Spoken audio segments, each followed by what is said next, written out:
আসসালামু আলাইকুম। সবাই কেমন আছেন? আশা করি সবাই আল্লাহর রহমতে ভালো আছেন। মালয়েশিয়ার শ্রমবাজার নিয়ে এই মুহূর্তে তৈরি হয়েছে এক চাপা উত্তেজনা। যে বাজারটি আমাদের দেশের দ্বিতীয় বৃহত্তম শ্রমবাজার। সেখানে কর্মী নিয়োগে দিন, দিন বাড়ছে অস্থিরতা বেড়েই চলেছে। কূটনৈতিক প্রচেষ্টা অনবরত চললেও দুই দেশের শীর্ষ পর্যায়ের বৈঠকের বিষয়ে মালয়েশিয়া সরকারের পক্ষ থেকে এখনো কোনো আনুষ্ঠানিক সবুজ সংকেত মেলেনি বা কোনো সাড়া মেলেনি। কিন্তু কেন এই অচলাবস্থা? কি ঘটছে পর্দার অন্তরালে? আমরা আজ এই ভিডিওতে জানবো এবং সামাজিক যোগাযোগ মাধ্যমে যেই দাবিগুলো করা হচ্ছে এটি আসলে কতটুকু বাস্তবসম্মত। দর্শক, আপনারা জানেন যে সম্প্রতি বাংলাদেশের পক্ষ থেকে মন্ত্রী মহোদয় এবং প্রধানমন্ত্রীর উপদেষ্টা মাহাদি আমিন মালয়েশিয়া সফর করেছেন। এই হাই প্রোফাইল সফরের পর অনেকে আমরা আশা করেছিলাম যে খুব দ্রুতই আসলে হয়তোবা শ্রমবাজারটা খুলে যাবে বা শ্রমবাজার পুরোপুরি উন্মুক্ত হবে। কিন্তু বাস্তবে ঘটেছে উল্টোটা। এখানে তৈরি হয়েছে নানামুখী জটিলতা। বর্তমানে ইউটিউব এবং বিভিন্ন সামাজিক যোগাযোগ মাধ্যমে এক ধরনের বিভ্রান্তিকর তথ্য ছড়ানো হচ্ছে। অনেকেই ভিডিও তৈরি করে দাবি করছেন যে ঈদের পর নাকি মালয়েশিয়ার মেডিকেল শুরু হবে বা মেডিকেল শুরু হচ্ছে। কিন্তু দর্শক, বাস্তবতার সাথে এই কথার কোনো মিল নেই। আমরা আপনাদের স্পষ্ট বলতে চাই, সোশ্যাল মিডিয়ায় প্রচারিত যেই দাবিগুলো বা খবরগুলো ছড়ানো হচ্ছে, এগুলো সম্পূর্ণ ভিত্তিহীন। এর কোনো ভিত্তি নেই। বাস্তবতা হচ্ছে দুই দেশের উচ্চ পর্যায়ের যেই যৌথ বৈঠক হওয়ার কথা রয়েছে, সেটি না হওয়া পর্যন্ত কোনোভাবেই নতুন করে মেডিকেল শুরু হবে না। তাই এই ধরনের কোনো গুজবে কান দিবেন না, সতর্ক থাকবেন। তাহলে মনে হতে পারে, মনে প্রশ্ন আসতেই পারে, দুই দেশের এই গুরুত্বপূর্ণ মিটিং হতে কেন এত দেরি হচ্ছে? আসলে মালয়েশিয়া এবং বাংলাদেশের অভ্যন্তরীণ বিষয় রয়েছে কিছু কিছু বিষয়ে এখনো সুরাহা বা সমাধান হয়নি। এই অভ্যন্তরীণ জটিলতার কারণেই মালয়েশিয়ার পক্ষ থেকে মিটিংয়ের চূড়ান্ত যে অনুমোদন সেটি দেওয়া হচ্ছে না।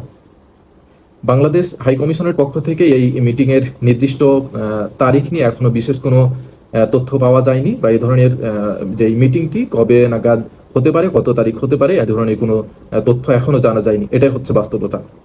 আর যদি খোলাসা করে বলি, যেই সুরাহা বা সমাধানের কথা বলা হচ্ছে, তার মূল জায়গাটি হচ্ছে মামলা নিষ্পত্তি। যতক্ষণ পর্যন্ত এই অভ্যন্তরীণ আইনি প্রশাসনিক জটিলতা বা মামলার বিষয়গুলি পুরোপুরিভাবে নিষ্পত্তি হচ্ছে, ততক্ষণ পর্যন্ত মালয়েশিয়া সরকার পরবর্তী পদক্ষেপ নেবে না। এটি প্রায় চূড়ান্ত।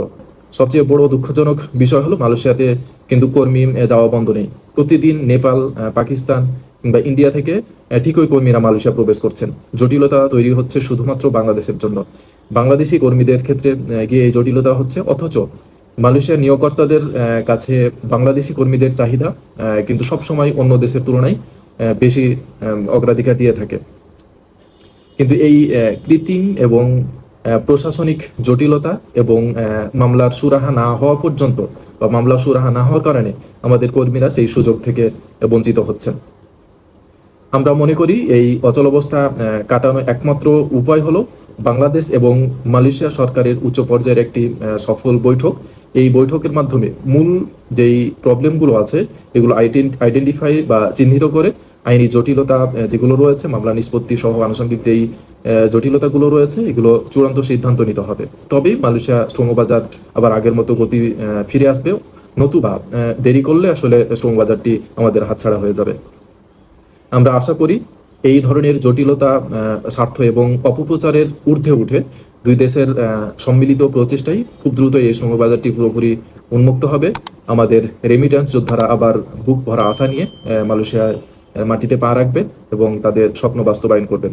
এই বিষয়ে আপনাদের কি মতামত? সামাজিক মাধ্যমে এই অপপ্রচার বা পুরো পরিস্থিতি নিয়ে আপনারা কি ভাবছেন? কমেন্ট করে আমাদের জানান। ভুয়া খবর এড়িয়ে সঠিক তথ্য সবার মাঝে ছড়িয়ে দিতে ভিডিওটি লাইক এবং শেয়ার করুন। আর প্রবাস ও শ্রমবাজার সম্পর্কে সর্বশেষ ও নির্ভরযোগ্য আপডেট সবার আগে পেতে আমাদের চ্যানেলটি সাবস্ক্রাইব করে রাখতে পারেন। ধন্যবাদ। দেখা হবে পরের ভিডিওতে। ভিডিওটি কেমন লাগলো কমেন্টে লিখে জানান। আর ভিডিওটি ভালো লাগলে লাইক, শেয়ার এবং চ্যানেলটি সাবস্ক্রাইব করতে ভুলবেন না। ধন্যবাদ। আসসালামু আলাইকুম।